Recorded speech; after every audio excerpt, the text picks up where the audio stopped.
قرار دیتے ہوئے کہتے ہیں کہ یہ دنیا عارضی قیام گاہ ہے، یعنی اس دنیا کو میر صاحب نے مسافر خانہ بتایا ہے، یعنی ایک طریقے سے مسافر خانہ ہے، جس طریقے سے مسافر خانے میں لوگ آتے ہیں اور چلے جاتے ہیں، اسی طریقے سے یہ دنیا بھی ہمارے لیے ایک مسافر خانہ ہے، یہاں ہمیں کچھ سمے کے لیے، کچھ وقت کے لیے ٹھہرنا ہے اور پھر ایک دن یہاں سے چلے جانا ہے، یعنی ایک عارضی قیام گاہ ہے، ٹھیک ہے، جہاں سے سبھی کو خالی ہاتھ ہی رخصت ہونا ہے، یعنی سبھی کو یہاں پر کوئی بھی یہاں سے جو اس دنیا سے جو جائے گا تو وہ اپنے ساتھ لے کر کچھ بھی نہیں جائے گا، کوئی بھی ساز و سامان، کوئی بھی دولت جو اس نے اس دنیا میں رہتے ہوئے اکٹھی کی ہے وہ اپنے ساتھ لے کر نہیں جائے گا، اس کے ساتھ جائیں گے اس کے صرف اور صرف اچھے اعمال، اور انہی اعمالوں کی بدولت اس کا جنت اور دوزخ کا فیصلہ ہونا ہے۔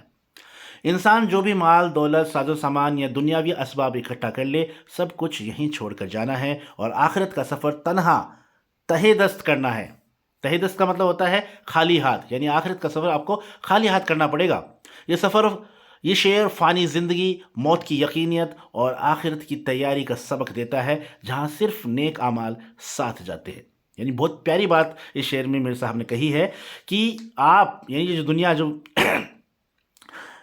دنیا ہے، یہ جو سفر ہے، آپ کو آخرت کا سفر تہے دست کرنا ہے، خالی ہاتھ کرنا ہے۔ اس دنیا میں آپ کتنی بھی دولت اکٹھی کر لو، یہ دولت آپ کے ساتھ نہیں جائے گی، آپ کے ساتھ جائیں گے آپ کے اچھے اور نیک اعمال، تو آپ کو ان پر محنت کرنی ہے۔ اس بات کا ایک طریقے سے یہ میسج دینے کی کوشش یہاں پر امیر صاحب نے کی ہے، ٹھیک ہے، تو اس طریقے سے آپ کو تصریح کرنی ہے۔ اب چلتے ہیں اگلے شعر کی جانب، اور ہمارا اگلا شعر یہ رہا۔ اور ایک بات میں اور بتا دوں آپ کو کہ غزل کا ہر شعر کیا ہوتا ہے، اپنے آپ میں مکمل ہوتا ہے، ٹھیک ہے نا، تو یہ آپ کو دھیان رکھنا، ایسا نہیں ہو کہ پہلے شعر سے دوسرا شعر جڑا ہو، ایسا ضروری نہیں ہے، یعنی ایک شعر میں ہی پوری بات شاعر جو ہے اپنی کہہ دیتا ہے۔ اب یہ جو شعر ہے، یہ شعر پڑھ لیتے ہیں، پھر اس کی تصریح کریں گے۔ زندہ میں بھی شورش نہ گئی اپنے زنوں کی، اب سنگ مداوا ہے اس آسفتہ سری کا۔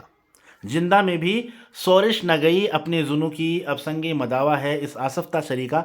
آسفتہ سری بولتے ہیں اکاکی پن، اداسی، نراشا، اس کو بولتے ہیں، ٹھیک ہے، اور مداوا ہوتا ہے علاج، اور شورش مطلب ہوتا ہے ہنگامہ خیزی، ٹھیک ہے، ابدر کہہ سکتے ہو آپ، ہے نا، اور زنو بولتے ہیں پاگل پن کو، دیوانہ پن کو، یعنی کسی ایک چیز کی دھن ہو جانا۔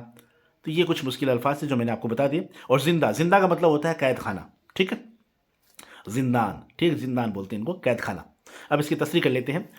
میر تقی میر فرماتے ہیں کہ عشق میں ایک منزل ایسی آتی ہے جب ہم پر جنوں یعنی پاگل پن چھا جاتا ہے، پاگل پن طاری ہو جاتا ہے، پاگل پن کی کیفیت طاری ہو جاتی ہے، اور ہمیں قید خانے میں قید کر دیا جاتا ہے۔ جب انسان پاگل پن کی کیفیت اس پر طاری ہو جاتی ہے تو اسے قید کر دیا جاتا ہے تاکہ وہ دوسروں کو نقصان نہ پہنچائے، اس لیے کہ ہمارے جنون میں کمی آ جائے، لیکن ایسا نہیں ہوا۔ یعنی پاگل خانے میں کیوں ڈالتے ہیں؟ جب پاگل پن کی جو جنون کی کیفیت طاری ہو جاتی ہے تاکہ وہ ٹھنڈا ہو جائے، یعنی وہ دوسروں کو نقصان نہ پہنچا پائے، لیکن یہاں پر شاعر کہہ رہے ہیں کہ اس لیے ہمارے جنون میں کمی آ جائے، لیکن ایسا ہمارے ساتھ نہیں ہوا، یعنی اپنے بارے میں بتا رہے، بلکہ ہماری وحشت، یعنی جو ہماری آسفتہ شری ہے، ہماری جو وحشت ہے اور بڑھ گئی، یعنی ہمارا جو اداسی پن ہے، جو ہمارا اکاکی پن ہے وہ اور بڑھ گیا ہے۔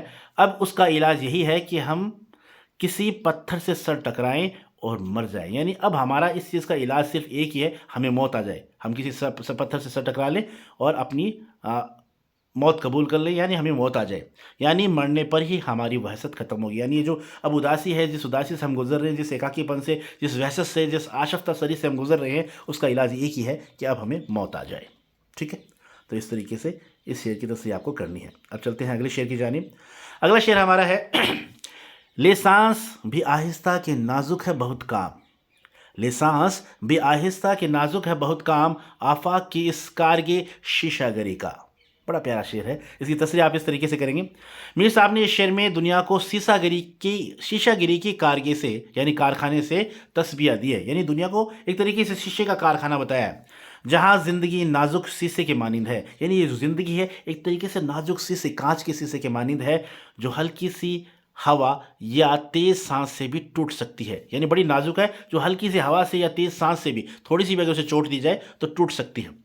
انسان کے تمام رشتے، جذبات اور محبتوں کا یہ نازک کام اتنا حساس ہے، یعنی اتنا سنویدنشیل ہے کہ ایک لمحے کی غفلت یا جلد بازی سب کچھ برباد کر دیتی ہے، یعنی آپ کی تھوڑی سی بھی لاپرواہی اگر آپ کرتے ہو تو پھر سب کچھ برباد ہو سکتا ہے، یعنی اتنی حساس ہے۔ حساس کا مطلب ہوتا ہے سنویدنشیل ہے۔ شاعر خبردار کرتے ہیں کہ دنیا فانی اور ناپائیدار ہے، یعنی دنیا جو ہے یہ فانی ہے، فنا ہونے والی ہے، ختم ہونے والی ہے، ناپائیدار ہے، یعنی کھشن بھنگور ہے، یعنی لمبے سمے تک ٹکنے والی نہیں ہے، ٹھیک ہے، جس کا نشٹ ہونا طے ہے۔ لہٰذا ہر عمل میں احتیاط اور نرمی برتنی چاہیے ورنہ شیشے کی طرح سب کچھ چکنا چور ہو جائے گا. یعنی زندگی کو ایک طریقے سے شیشے کی طرح بتایا تو ہمیں اپنی زندگی کو بہت ہی احتیاط کے ساتھ برتنا چاہیے اور اپنے ہر رشتے کا خیال بہت آپ کو احتیاط کے ساتھ رکھنا چاہیے. ایسا نہیں ہو کہ آپ ان کے ساتھ بے رخی سے برتاؤ کریے کیونکہ یہ بہت جو زندگی ہے دنیا ہے اس کو بہت ایک طریقے سے شیشے کی طرح بتایا ہے, شیشے کی طرح کمزور بتایا ہے. ٹھیک ہے, تو یہ بات آپ کو دھیان میں رکھنی ہے. اب بات کرتے ہیں ہماری اس غزل کے مقطع کی جو کہ آخری شعر ہے, اور غزل کا مقطع اسے کہتے ہیں جس میں شاعر اپنا تخلص بیان کرتا ہے. تو اس کی تصریح کچھ اس طریقے سے, پہلے میں شعر پڑھ دیتا ہوں پھر آپ کو تصریح سمجھاؤں گا. شعر کچھ اس طریقے سے: ٹک میرے زگر سوختہ کی جلد خبر لے. ٹک مطلب ہوتا ہے ذرا. کیا یار بھروسہ ہے چراغ شہری کا. چراغ شہری کا مطلب ہوتا ہے جیسے رات میں کوئی چراغ جلتا ہو, جب شہری کا یعنی صبح کا وقت ہوتا ہے تو ایک طریقے سے جو اپنے بجھنے کے کگار پر ہو اس چراغ کو بولتے ہیں چراغ شہری.